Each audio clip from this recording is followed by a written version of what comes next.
গত কয়েকদিনের ভারী বর্ষণে কিন্তু জামালপুরের বিভিন্ন অঞ্চলের যে নদীগুলো রয়েছে সেই নদীগুলোর পানি কিন্তু বৃদ্ধি পেয়েছে।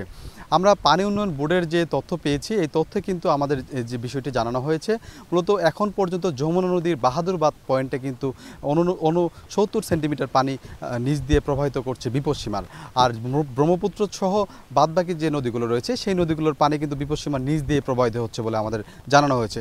আমি একটু বিষয় জানিয়ে রাখি যে গত এক সপ্তাহ আগেও কিন্তু এরকমইভাবে যে হু হু করে কিন্তু পানি বেড়েছে যমুনা এবং ব্রহ্মপুত্র নদীর। তো সেখান থেকে যদি একটু বলি যে এখানকার যে পাহাড়ি ঢল বা উজানের যে পানি রয়েছে সেই পানি কিন্তু বৃদ্ধি পেলে কিন্তু এখনও এই জামালপুরের যে নদীমাতৃক যে অঞ্চলগুলো রয়েছে সেই অঞ্চলে কিন্তু মূলত পানি বৃদ্ধি পায়। আরেকটি বিষয় বলি যে এখন পর্যন্ত কিন্তু কোনো এলাকা তেমনভাবে প্লাবিত হওয়ার কোনো খবর আমরা পাইনি।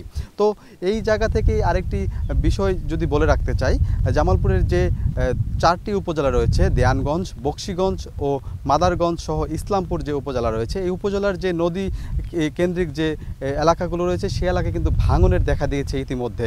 তো বেশ কিছু পয়েন্টে কিন্তু এই নদী পানি ও বাড়ার সাথে সাথে কিন্তু ভাঙন দেখতে পেয়েছি আমরা কয়েকটি স্পটে গিয়েছিলাম। এই বিষয়ে কিন্তু পানি উন্নয়ন বোর্ডের যে কর্মকর্তা রয়েছেন তিনি বলছেন যে আপাতত যে অবস্থাতে হোক না কেন এই ভাঙন রোধে কিন্তু তারা জিওব্যাগ সহ নানা ব্যবস্থা নিচ্ছেন। তবে স্থানীয়রা যেমনটি বলেছেন এই জিওব্যাগ বা সাময়িক ব্যবস্থা তারা চান না, মূলত একটি স্থায়ী ব্যবস্থার তারা কথা বলেছেন। আরেকটি বিষয় যদি বলি, ইসলামপুরের চিনাডলি ইউনিয়নের যে বেশ কয়েকটি অঞ্চল রয়েছে সেগুলো কিন্তু অল্প পানিতে কিন্তু প্লাবিত হয়। আমি যদি একটু দেখাতে চাই, মূলত এই অঞ্চলটি কিন্তু মূলত এখান দিয়ে কিন্তু একটু নদীর পানি বাড়লেই কিন্তু পানি লোকালয়ে ঢুকে পড়ে। সে কারণে কিন্তু যে চর অঞ্চল অথবা হচ্ছে যে নদী কেন্দ্রিক যে অঞ্চলগুলো রয়েছে নদীর তীরবর্তী সেই অঞ্চলগুলো কিন্তু পানি ঢুকে কিন্তু সব ফসলি জমি সহ বিভিন্ন নিম্ন অঞ্চলে যে প্লাবন পরিস্থিতি যে সৃষ্টি হয়।